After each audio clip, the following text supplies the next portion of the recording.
Watch, should Samantha have been killed on and just like that? It's somehow been more than 20 years since Sandra Bullock swapped her FBI badge and holster for a sash and tiara in Miss Congeniality. Hitting theater for the first time in December 2000, the action comedy starred Sandra as FBI Special Agent Gracie Hart alongside instantly iconic characters played by Michael Caine, Benjamin Bratt, William Shatner, Ernie Hudson and Candice Bergen. To celebrate 2 decades of pageantry and crowns, the film's director, Donald Petrie, shared exclusive secrets with E! News about the cult classic movie.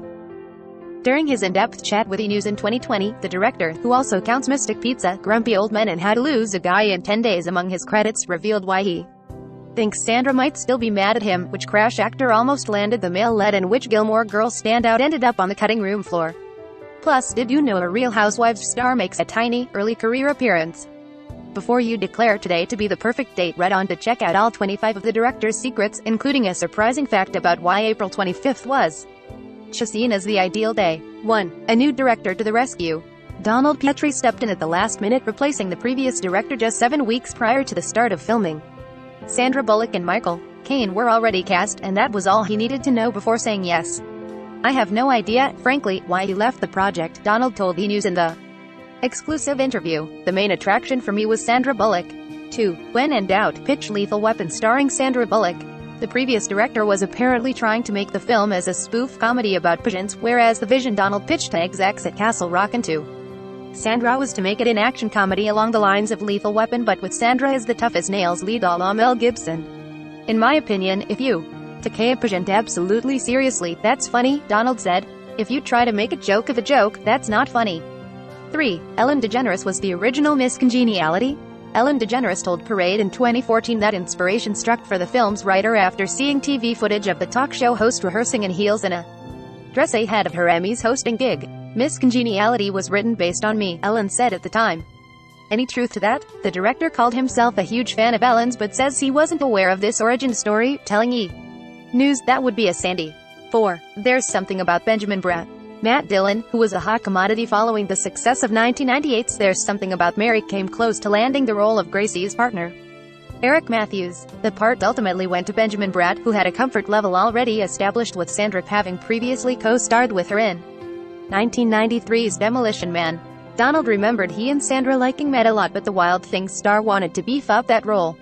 As the director explained, it was tough because you needed somebody who could really be truly an FBI agent, and yet didn't mind being second banana to Sandy. And often, major actors want to be the first banana. 5. Hair today, blonde tomorrow. The pivotal role of Miss Rhode Island, who becomes a trusted confidant for Gracie, went to Heather Burns. She had straight brown hair when she auditioned, but was asked to dye it blonde for the film in order to differentiate visually from Sandra. As Donald reasoned, I didn't want anyone to be in the arena that was. 6. Sandra's bra gag pays off. Among the director's favorite moments is a scene in which Sandra can be spotted in the background sticking donuts in her bra, although the audience doesn't know to watch her until Gracie gets called out moments later for pilfering the treats.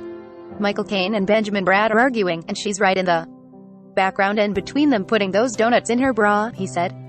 The audience never notices. 7. And the award for most likely to become a Real Housewife goes to Leanne Locke, and doesn't get much screen time in the tiny of role of Miss Nebraska. In fact, Donald was shocked to learn she later went on to join the cast of The Real Housewives of Dallas. I didn't know that, he exclaimed, although he admittedly didn't recall much about their interactions. 8. 50 is a big number.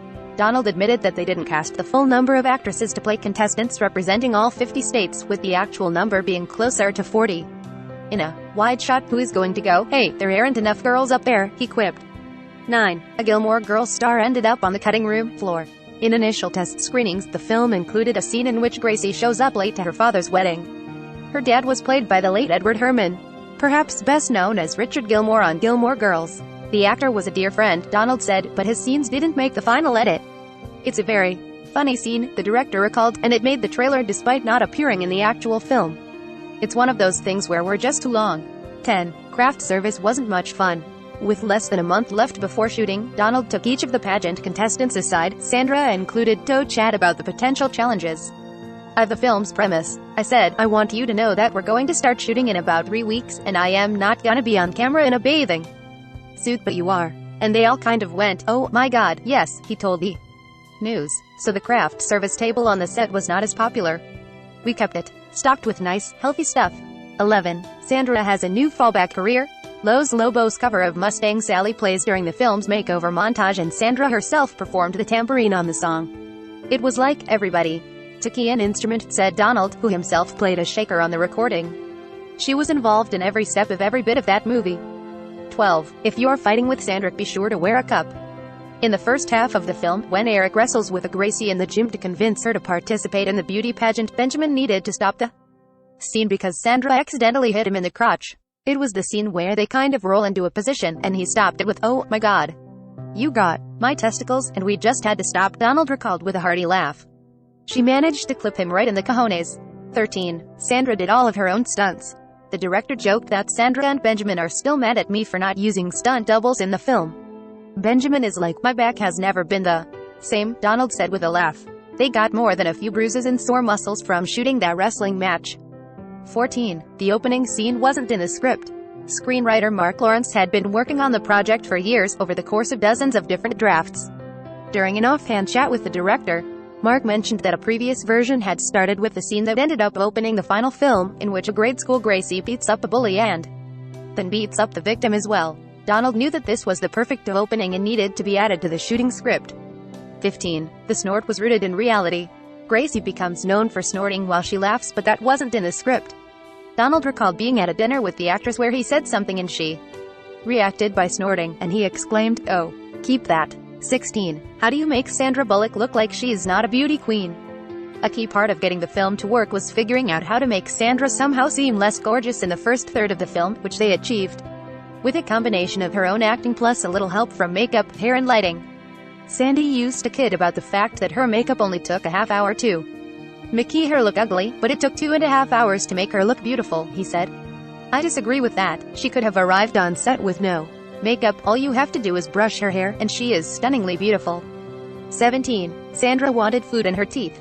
A memorable early scene features Michael Caine's character taking Gracie out for steak, in which the British pageant expert expresses his annoyance at seeing a half-masticated cow rolling around in your wide-open trap.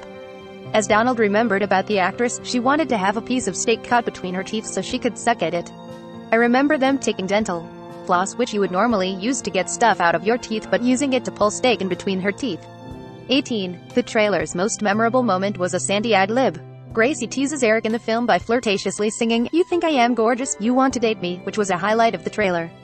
As it turns out, that recurring moment was unscripted, and it all came from Sandra. She absolutely did that, Donald shared. 19. Sandra's kiss that wasn't meant to be. In that flirty scene when Gracie first sings, "You want to kiss me," the pair were indeed supposed to share a smooch after that. The director filmed the scene with them kissing, and also filmed a version where Eric leans in for a kiss and instead bites a candy bar, and that's the one that made it into the film. I said, "I think it's too early in the movie for them to be kissing," Donald recalled. 20. The classic perfect date line has special significance. Every year on April 25th, memes pop up to celebrate the film's beloved quote from Miss Rhode Island about the perfect date, which she mistakenly interprets as her favorite day on the calendar rather than her ideal romantic outing. As it turns out, screenwriter Mark Lawrence wrote the line, but Donald tweaked it by changing the date to his own wife's birthday. "I just said, could it be April 25th? That's my wife's birthday," the director revealed.